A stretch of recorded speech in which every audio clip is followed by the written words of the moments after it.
So today I would like to talk about art of letting go thing in this video. So stay tuned and let's get started.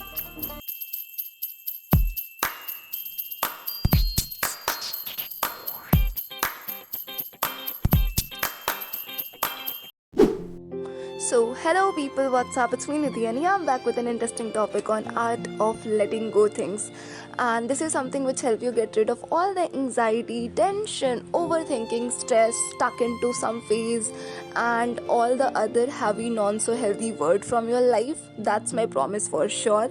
And if you want to know all the tips and tricks, then stay tuned. And if you're new to the channel, then make sure to like, share and subscribe of course, क्योंकि यहाँ पे ऐसी fantastic चीजें आती रहती हैं. And all thanks to me, of course. So first of all, I would like to tell you that you are amazing, you are beautiful, and you are the bestest person in my list, of course. क्योंकि ऐसा बहुत बार देखा जाता है कि सारे जो ये स्लीप साइकिल, जो आपके लाइफ साइकिल, आपके जितने भी पैटर्न चेंजेस हो रहे होते हैं लाइफ में, उसका सबसे बड़ा रीज़न है when you start suppressing your feeling. और आपको जब ये लगना स्टार्ट हो जाता है कि नाउ इट्स ओवर, मेरे अंदर ऐसी कोई क्वालिटी ही नहीं है जिससे मैं कुछ भी अच्छा कर सकता हूँ या कर सकती हूँ. And that develop because of your like past experiences, flaws and all of things like mistakes, and maybe there might be chances जहाँ पे you have taken some silly and wrong decision in your life as well. And it's okay, like it's totally okay to take that kind of a decision because at the end it's your life. If you do that mistake that at a particular time, at some particular time and in your life, you have a lesson, you have a life lesson that yeah, in that phase I have done these kind of a mistake, and in my next upcoming year I don't have to do that.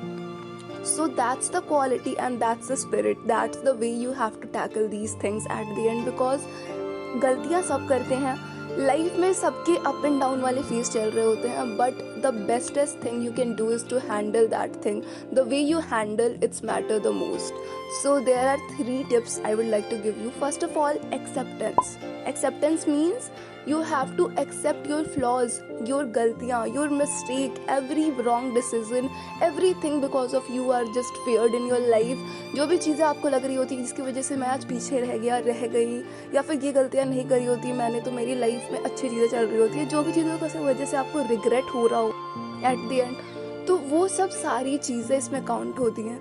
आपको accept करना पड़ेगा खुद को कि या it's okay, it's probably the most normal thing that might be possible.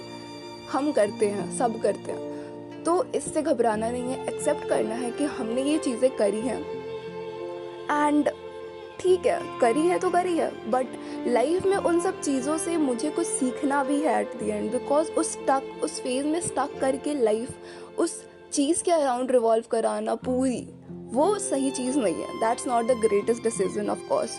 तो you have to understand कि life better कैसे बनाई जा सके. तो then come the second point is that realization. You have to realize कि हमने जो चीज़ें एक्सेप्ट करी हैं वो तो एक गलत चीज़ थी, देन उससे हमने क्या सीखा, हमारे अंदर क्या चेंजेस आ सकते हैं, और वो तो गलतियाँ थी एट द एंड, पर हम उससे सीख के अपने लाइफ में कुछ पॉजिटिव रिस्पॉन्स ला पा रहे हैं या नहीं, कुछ हमारे लाइफ में कुछ अच्छी चीज़ें हो पा रही हैं या नहीं. तो अब उसके डायरेक्शन में जाना है आपको. रियलाइजेशन फैक्टर लाके आपको लाइफ में एक पॉजिटिव चीज अप्रोच के साथ चीज़ों को स्टार्ट करने की ज़रूरत है. And the third thing is that truthful. आपको हमेशा अपने आप से ट्रुथफुल रहना पड़ेगा, हमेशा अपने आप को समझना पड़ेगा कि लाइफ में मैंने जो भी डिसीज़न ले रही हूँ या लूँगी उसके पीछे मैं हूँ. सिर्फ मेरी जो भी एक्सपेक्टेशन है, मेरी जो भी चीज़ें लाइफ में चल रही हैं और जो भी डिसीजन मैं ले रही हूँ उसकी रिस्पॉन्सिबिलिटी मैं लेती हूँ. And I am truthful toward that, like I am able to manage my life the way I want, and I am perfectly okay if everything goes wrong as well.